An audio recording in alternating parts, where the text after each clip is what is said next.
SBN news 24 Madhya Pradesh Chhattisgarh. BJP के वरिष्ठ नेता सत्यनारायण सत्यन का एक ऑडियो वायरल हो रहा है जिसमें वो पार्टी छोड़ने वाले नेताओं को लेकर बातें कह रहे हैं। उनका कहना है कि पार्टी के भीतर सब कुछ ठीक नहीं है और उन लोगों को दरकिनार किया जा रहा है जिनके दम पर पार्टी आज इस स्थिति में पहुंची है।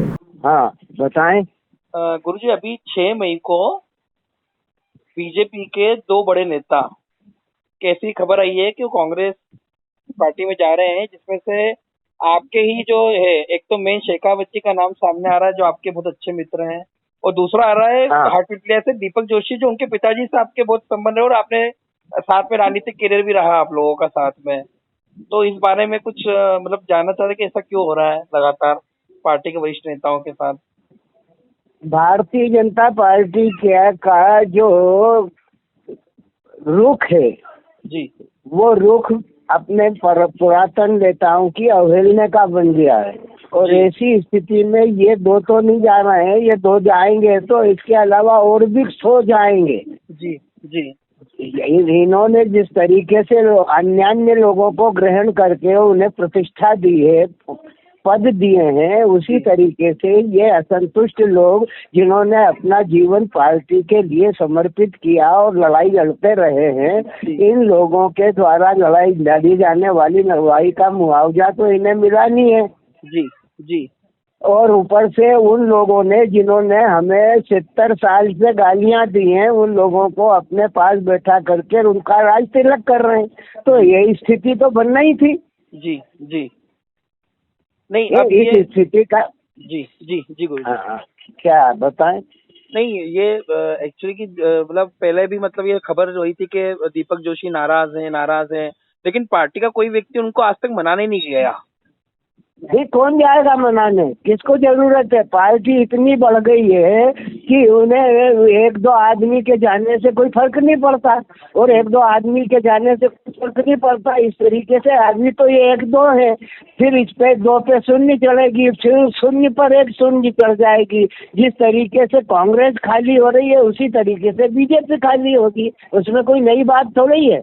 क्योंकि 2 आदमी अगर अपने इस संगठन को चलाने के साधन निर्णय लेंगे और ये कहेंगे कि पुरातन लोग जो है एक लिमिट के, एक उम्र के बाहर जो है उनका कोई औचित्य नहीं रह जाता, तो उस उम्र की स्थिति उस दहलीज पर देश के प्रधानमंत्री भी खड़े हैं, उन्हें भी निकल जाना चाहिए। जी जी जी, तो एक उम्र का क्राइटेरिया बना करके अनुभव को नकार देंगे और नए लोगों को लेकर के अपने शासन को मजबूत करने का प्रयत्न करेंगे, तो अनुभवहीनता के अभाव में वो दिन देखना पड़ेंगे जो पहले देख चुके हैं हम लोग।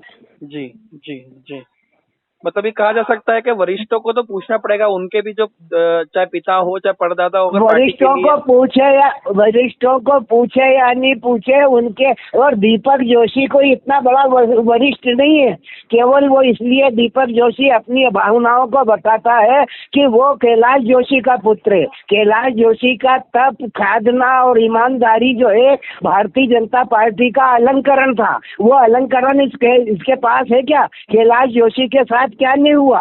कैलाश जोशी के साथ भी इस पार्टी में रह करके जो भी कुछ होना था वो हुआ, उसको मैं दोहराना नहीं चाहता, लेकिन उसके बावजूद भी उसने पार्टी नहीं छोड़ी। मुझसरी के आदमी के साथ इस पार्टी ने क्या विचार किया है? सत्ता आने के पश्चात जो खेल ये पार्टी खेल रही है, ये केवल अपने को रेवड़ी बांटने का काम कर रही है। जी बराबर है गुरु जी। है जो अनुभवहीन लोगों को लगा करके बिठा दिया है, जो विद्यार्थी परिषद से आए हुए लोग हैं, उन्हें राजनीति के पुरातन का जनसंघ से लगा करके अभी तक के इतिहास की जानकारी नहीं है। भारतीय जनता पार्टी के इस आयाम को देख करके वो अपना जो नवोदित जो नए सरकार में बैठे हुए हैं वो अपना खेल बता रहे हैं और प्रशिक्षित को दबा करके रखने में वो दोनों कामयाब हैं, जिनका नाम प्रधानमंत्री जी और शाह साहब है। जी जी जी जी गुरु जी, पार्टी में अगर भवन सिंह जाते हैं तो ऐसे कई भवन सिंह जाएंगे। जी जी जी गुरु जी। है जिनके पास विवेक है, जो राजनीति में वर्क करना चाहते हैं, ऐसे लोगों को अगर ये निरादरत करेंगे, जिन्होंने संगठन के लिए अपने आप को समर्पित किया है, अपने कई कष्ट भेजे हैं, जिस पीढ़ी को ये सम्मानित कर रहे हैं, इनने तो जेल का मुंह ही नहीं देखा है। और हम लोगों ने कितनी कितनी यातनाएं सहन करी हैं, उस बात को समझने की ताकत इनके पास है क्या? जी बराबर है, बराबर है।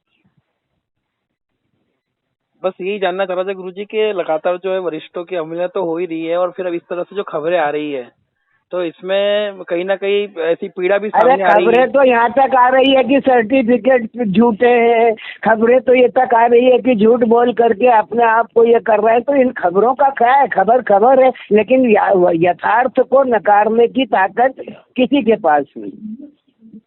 ये बात सही है, और यथार्थ वाली बात आप कहते हैं गुरुजी, ये बात भी पक्की है। जो सच को सच करने की ताकत रखते हैं। हाँ बिल्कुल, मैं तो झूठ बोलने का काम ही नहीं है, जो यथार्थ है वो बयान करना चाहिए। इस पार्टी को खड़ा करने के लिए बहुत सारे लोग जो है मर मिट गए हैं, खैर जो हैं और जो हैं उनकी कोई नाकदरी है। जी जी गुरुजी। और अनुभवहीन लोग जो हैं उन अनुभववानों को अनुभव बांट रहे हैं। जी ये सबसे बड़ी बात। जी जी गुरुजी, जी गुरुजी, जी गुरुजी, धन्यवाद जी आपका। जय हो, जय हो, जय हो, जय हो। तो वहीं अब ऑडियो के वायरल होने के बाद बीजेपी के वरिष्ठ नेता सत्यनारायण सत्तन को मुख्यमंत्री शिवराज सिंह चौहान ने भोपाल बुलाया है। बीजेपी नेताओं के पार्टी छोड़कर कांग्रेस में जाने की अटकलों को लेकर सत्यनारायण सत्तन का ऑडियो सीएम हाउस तक पहुंच गया। इसमें सत्तन गुरु ने पार्टी में वरिष्ठ नेताओं की उपेक्षा जाहिर की थी। सीएम के बुलावे के बाद सत्यनारायण सत्तन शनिवार को भोपाल जाएंगे। उन्होंने कहा कि सीएम शिवराज ने उन्हें फोन किया था, भोपाल मिलने बुलाया है। सत्तन गुरु ने कहा सीएम हाउस जाकर अपनी बात रखूंगा। तो वहीं अब बीजेपी में चल रही उठापटक के बीच भारतीय जनता पार्टी के राष्ट्रीय महासचिव कैलाश विजयवर्गीय ने भी बड़ा बयान दिया है।